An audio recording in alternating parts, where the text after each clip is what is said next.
The Orange and Black Insider Bengals podcast is happy to be joined by Brandan Schulze of Field Goals. He runs their podcast over there. We've got this nice blossoming relationship between our show and with Brandan. We're going to be talking about the Carlos Dunlap trade a little bit from the Seahawks side of things, as well as get some insight on BJ Finney. Before we do, Brandan, how you doing, man? I'm doing well. It's, I know that both of us are coming off of disappointing losses, both 37-34. And we can console each other a little bit after this Sunday and just hope that better things are ahead for both our teams. Well, here's the thing. I mean, you guys are 5-1. We're 5-1. So it's a little bit different. Well, it's a little bit different. I mean, you got the number one overall pick. We got Russell Wilson. It's, we're in good quarterback shape. Just a little bit. But at least the Bengals do look to be in good shape at the quarterback position. But we're not here to talk about that, unfortunately. We are here to talk about what transpired Wednesday afternoon. I guess let's start with what the Seahawks received from the Cincinnati Bengals in veteran defensive end Carlos Dunlap. Obviously a need. And one thing I always marvel about, Brandan, with the Seattle Seahawks is they never seem to be content, even when they are one of the top teams in the NFL. They never seem to be content with what their current roster construction is. They are always looking to improve, and oftentimes with a valuable veteran. So what's kind of the pulse of Seahawks fans as Dunlap makes his way to Seattle? Well, this is something that I think that Seahawks fans are frustrated didn't happen earlier, not necessarily with getting Dunlap, but just getting defensive line help in general. In the offseason, they identified defensive line as being a big issue.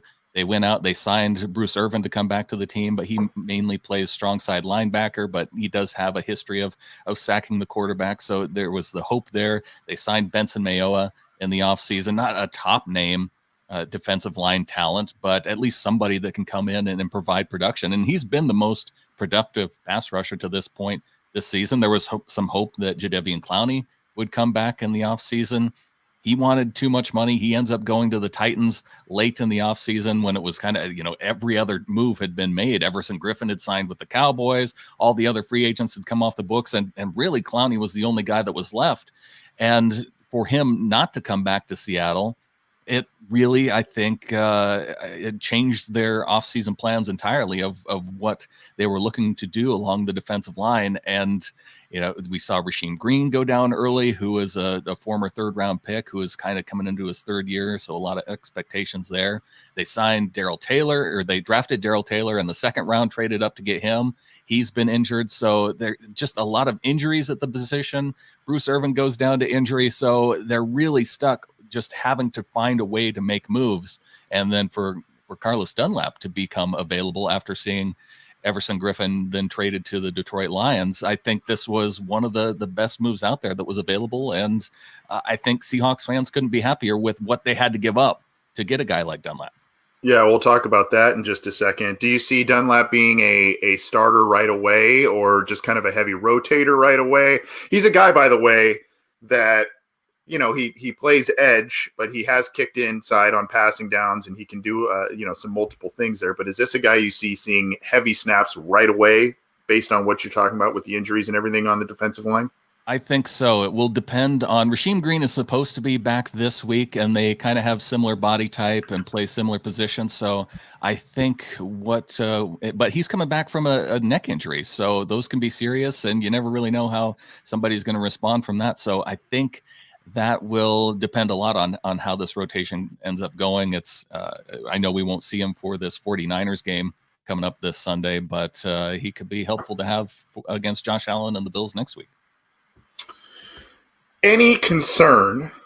I personally don't have this concern, but I guess from the Seahawks side of things, I'm sure they've heard that Carlos Dunlap was disgruntled going into this trade scenario. Any concern that those kind of issues carry over, or do you believe, as I personally do you believe that it's going to kind of be fresh start, roses and sunshine as Dunlap goes in, especially with a rah-rah guy like Pete Carroll at head coach? Yeah, I see it being a little bit different situation. Obviously, you referenced the Bengals schedule earlier. Playoffs probably not in the Bengals' future for this season. Amen. And Dunlap's getting to that point in his career that maybe he wants to, be involved, to go deep in the playoffs. And with the Seahawks getting out to the 5-1 start, obviously looks like they're in pretty good shape to make the playoffs and maybe make a deep run, especially the way the offense is playing behind Russell Wilson this season. So I think that can be a motivating factor. Obviously, there is concern. I mean, there was talk about Antonio Brown coming to the Seahawks just before he was signed to the Bucs. So I mean, that was more of a concern character-wise than Dunlap. Okay, I mean, from what I've heard from you is that Dunlap, he's done things in the community, been a part of that too. So I think that there's not as much concern, I think, type move being very frustrated with the Jets and then coming to Seattle and from all accounts being an excellent teammate. Yeah, truth be told, I mean, this is one of those situations that probably works out well for all parties. Really, kind of from the Bengals side of things, a little bit of addition by subtraction in terms of getting that distraction out of the locker room, even though the yield wasn't very high for what they got for a guy that has had the career like Dunlap. But, fresh start for him, a valuable player for the Seahawks. Bengals get some, a distraction out of their locker room, kind of a win-win-win all the way around, even though, it's kind of from the Bengals side of things, it's just a little sad about how this whole thing kind of played out here. Let's talk a little bit about BJ Finney, a guy that I have not, I mean, obviously we know the Bengals got the 7th round pick as well. 7th round pick is a 7th round pick. BJ Finney is a guy that joined the Seahawks recently. He initially was with the Steelers. Before that, he was an undrafted guy, an interior offensive lineman. What can you tell us about him? I know there's kind of limited information on him, but what can you tell Bengals fans maybe to expect, or what have you seen as he's gotten playing time with Seattle in his time there? Well, let's start with the playing time. It's really short. He has played 29 special team snaps. So he's been out on the field goal unit essentially. Okay. And that's all we've seen from BJ Finney. And it's been kind of disappointing because there were high hopes for what Finney would bring to the offense. Back in March, he was really one of the very first free agent signings for the Seahawks. They had signed Greg Olsen, but they signed him before that the free agency deadline opened up. And Finney was one of the first guys, and the Seahawks looking for help on the offensive line. I know Bengals fans get a kick out of the fact that one of the guys they looked to for help was Cedric Ogbuehi, and so he's been the backup tackle essentially for the Seahawks. But BJ Finney was one of the other guys, and with Justin Britt having gone down to an ACL injury, and former 2nd round pick Ethan Posick having had back issues and injuries over his career, there was questions around whether or not he would be able to step into that center role. And so Seahawks fans were essentially penciling in BJ Finney as the starting center come week 1.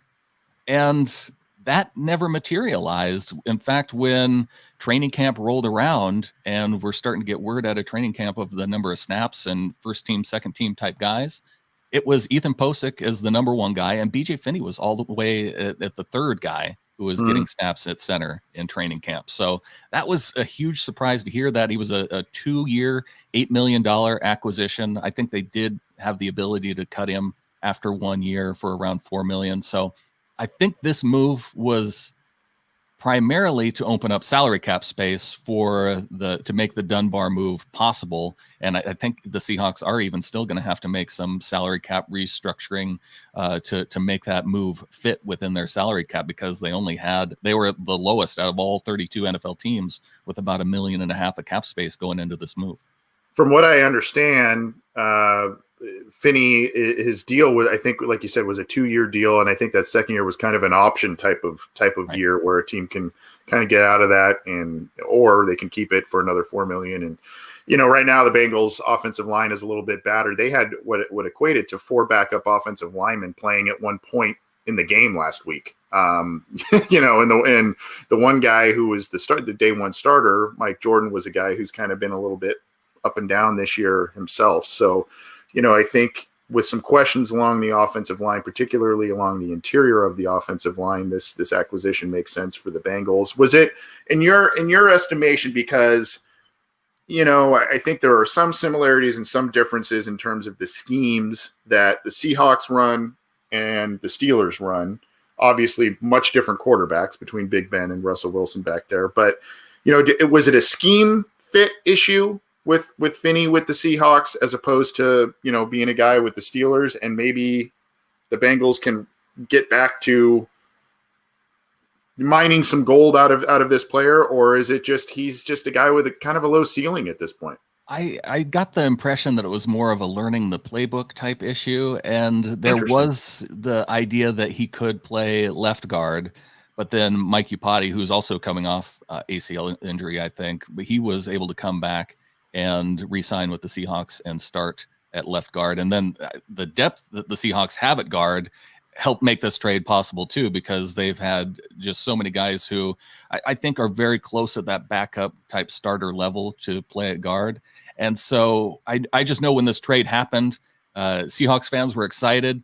And then we got the word that, there's a player that's going to be involved too. And so your mind starts going through, okay, well, where do we have depth? Where do we have guys that salary cap could be an issue that could help this team? And, you worry about it being a guy like KJ Wright, maybe, or a guy like Jaron Reed on the defensive line who hasn't had the production that maybe would, he signed with the Seahawks for $10 million in the offseason for over 2 years. And so his salary cap could be an issue too. So those two guys on defense, you kind of lean there. And then on offense, it was BJ Finney, who, like I said, it was kind of a disappointment for him to be one of the first acquisitions and for him to not even really sniff the starting lineup, and then having some depth at tight end too. And so, Jacob Hollister is a guy who was on a restricted free agent tender, and he was one of the names that we thought that maybe with the Seahawks signing and drafting a tight end who had been on injured reserve, just about to come off, that maybe he would be involved in a trade too. So, really, the Seahawks fans couldn't be happier with this being the move, and with it only being a 7th round pick thrown in there too. Quickly, Bengals fans' expectations for Finney in terms of playing time or, career trajectory, that sort of thing. Is the bar pretty low?